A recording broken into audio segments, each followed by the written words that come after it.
Hi friends, good morning అండి. అందరికీ Bharati channel నుంచి షలోమ్ అండి. అందరికీ సమాధానం కలుగును గాక. ఉదయకాలము దేవుడు మనకు అనుగ్రహించాడు కాబట్టి దేవునికి కృతజ్ఞత చెల్లిద్దాము, స్తుతులు చెల్లిద్దాము. దేవుడు మనల్ని సజీవ లెక్కలు ఉంచినందుకు ఆయనకి మహిమ ఘనత. సో ఈరోజు మండే ఫ్రెండ్స్, సండే వీడియోలు చేయలేను నేను, ఎందుకంటే చర్చికి వెళ్తాను, అందుకనేసి వీడియోలు చేయలేను. Sorry friends. ఫస్ట్ టైం నా వీడియోలు చూస్తున్నట్లయితే చాలా ధన్యవాదాలు. వీడియో ఎండింగ్ వరకు చూడండి.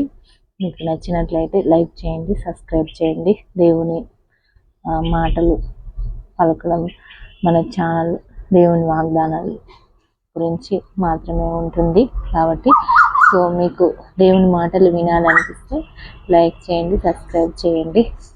ఇంకొక సౌండ్ వినిపిస్తున్నా ఫ్రెండ్స్, కోయిల పాడుతూ ఉంది, వినండి. ఎవరికైనా ఇంట్రెస్టింగ్గా ఉంటే అది పాడే ప్లేస్లో నేను వీడియో చేస్తున్నాను అనమాట. మీకు నచ్చిన వాళ్ళు ఉన్నట్లయితే వినండి.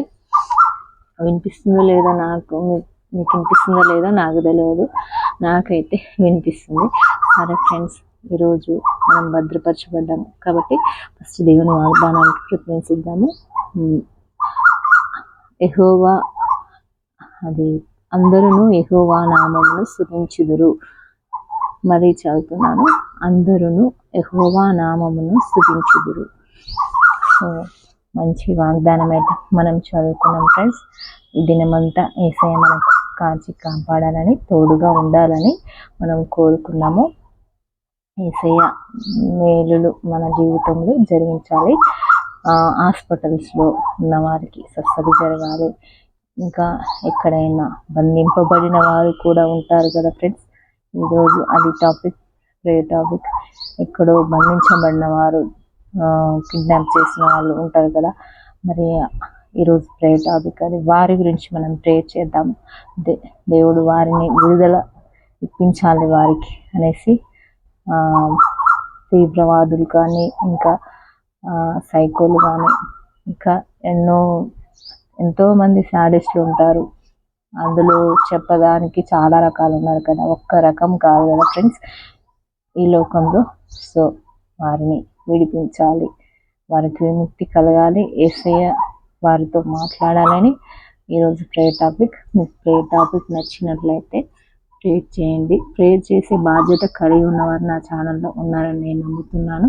తప్పకుండా మరి ఈరోజు ప్రేయర్ టాపిక్ మనది ఇది కాబట్టి, మరి బంధించబడిన వారికి విడుదల దొరకాలని, విముక్తి దొరకాలని, మరియు వాళ్ళు యేసయ్యని మాత్రమే వెంబడించాలని, యేసయ్య వారి హృదయాలను బంధించాలనేసి. మన హృదయాలను ఎలా బంధించాలో యేసయ్య తన నామంతో, తన గుర్తును తన రక్తంతో మన మీద ముద్ర వేసుకున్నాడు. ఆ విషయం అందరికీ తెలిసిందే కదా, క్రైస్తవ బిడ్డలందరికీ తెలిసిందే. ఆయన రక్తంతో మనల్ని ముద్రించుకున్నాడు. అలాగనే మరి తెలియని బిడ్డల అందరి కోసం కూడా ఆయన రక్తంని ముద్రించి మనల్ని కొనుక్కున్నాడు ఆయన మరణం ద్వారా.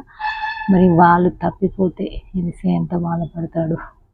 వాళ్ళు బంధించబడే ఎంత బాధపడుతున్నారంటే, మనం కూడా ఒకప్పుడు తప్పిపోయిన వాళ్ళమే. సో మనం ఎలాగ రక్షింపబడినామో వాళ్ళు కూడా రక్షింపబడాలి అనేసి బంధించబడిన వారి గురించి ఈరోజు మనం ప్రేయర్ చేద్దాం. తప్పకుండా ప్రార్థన భారం ఉన్నవాళ్ళు, దేవుడు నన్ను దీవిస్తాడు, దేవుడు నాపై భారం వేశాడు అనుకున్న వాళ్ళు తప్పకుండా ప్రేయర్ చేయండి ఫ్రెండ్స్. మనము ప్రేయర్ చేయడం ద్వారా మేలుని పొందుకుంటాము, రాజ్యంలో స్థానం మనం ఉంటాము కాబట్టి అందుకోసమైనా మనం ప్రేయర్ చేయాలి. రాజ్యంలో స్థానం మనం మొదటగా దక్కించుకోవాలి ఆయన రాజ్యంలో అనుకున్న వాళ్ళు తప్పకుండా ప్రేయర్ చేస్తారు, నాకు తెలుసు ఫ్రెండ్స్. మరి ఈరోజు బర్త్డే సెలబ్రేషన్స్, ఈవెంట్స్, కొత్త పనులు స్టార్ట్ చేసేవాళ్ళు, మ్యారేజ్ పనులు స్టార్ట్ చేసేవాళ్ళు, పనులు స్టార్ట్ చేసేవాళ్ళు అందరికి కూడా గాడ్ బ్లెస్ యూ అండి.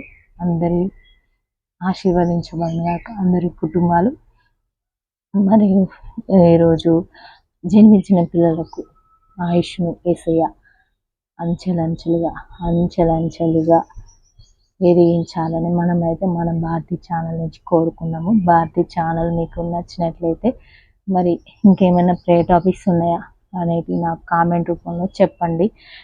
నాకు దేవుడు బయలుపరిచినవి మీతో చెప్తున్నాను ప్రే టాపిక్స్. ఇంకా మీ ద్వారా ఏమైనా మాట్లాడితే దేవుడు అట్లా టాపిక్స్ కూడా నాకు కామెంట్ రూపంలో చెప్పండి. మనం వాటి గురించి భారం కలిగి ప్రార్థన చేద్దాము. ఈ దినమంతా యేసయ్య మనకు తోడుగా ఉండాలని మనస్ఫూర్తిగా మనము కోరుకున్నాము. మొదటి నెల అయిపోయింది, 2వ నెలకి వచ్చాము. నూతన సంవత్సరంలో ఒక నెల గడిచిపోయింది ఫ్రెండ్స్. మరి అయినప్పటికీ ఎంతోమంది, కోట్ల మంది చనిపోతున్నారు. అనుకోకుండా మన కళ్ళ ముందున్న వాళ్ళు చనిపోతున్నారు. అయినప్పటికీ మనం ఎందుకు మరి సజీవ లెక్కలు ఉన్నామో మరి తెలియదు కదా. అది దేవుడు జరిగించే మేలులు మనకు చెప్పశక్యము కానివి, అంతు లేనివి. కాబట్టి అసలు ఫ్రెండ్స్ తప్పకుండా దేవుడు మనకి ఏదో కార్యం సిద్ధపరిచాడు కాబట్టి మనల్ని సజీవ లెక్కలో ఉంచాడు. అందుని బట్టి దేవా నా ద్వారా ఏ కార్యం జరిగిస్తున్నాము, నీ చిత్తము దాన్ని నెరవేర్చుము అని మనం అడిగే వారమై ఉన్నాము. సో ఈ దినమంతా మనకు యేసయ్య తప్పకుండా తోడుగా ఉండాలి. ప్రతి ఆపద నుంచి, ప్రతి ఇబ్బంది నుంచి మనం తప్పించబడాలి. దేవుని బిడ్డలము. దేవుని తెలియని బిడ్డలైతే దేవుని గురించి తెలుసుకోవాలని, అసలు దేవుడే కాదనుకున్న వాళ్ళు కూడా ఉన్నారు. వాళ్ళు రక్షింపబడి వారు అనేక మందికి రక్షణలోనికి నడిపించిన వాళ్ళు ఎంతోమంది లేకపోలేదు. కాబట్టి మీకు ఎవరైనా దేవుడు లేననే ఫీలింగ్ ఉన్నవారైతే బైబిల్ చదవండి, తెలుస్తుంది, మీకు అర్థం అవుతుంది. కాబట్టి సో ఫ్రెండ్స్, బాయ్ అండి. God bless you. మీ భారతీ ఛానల్ నచ్చితే చూడండి వీడియోస్.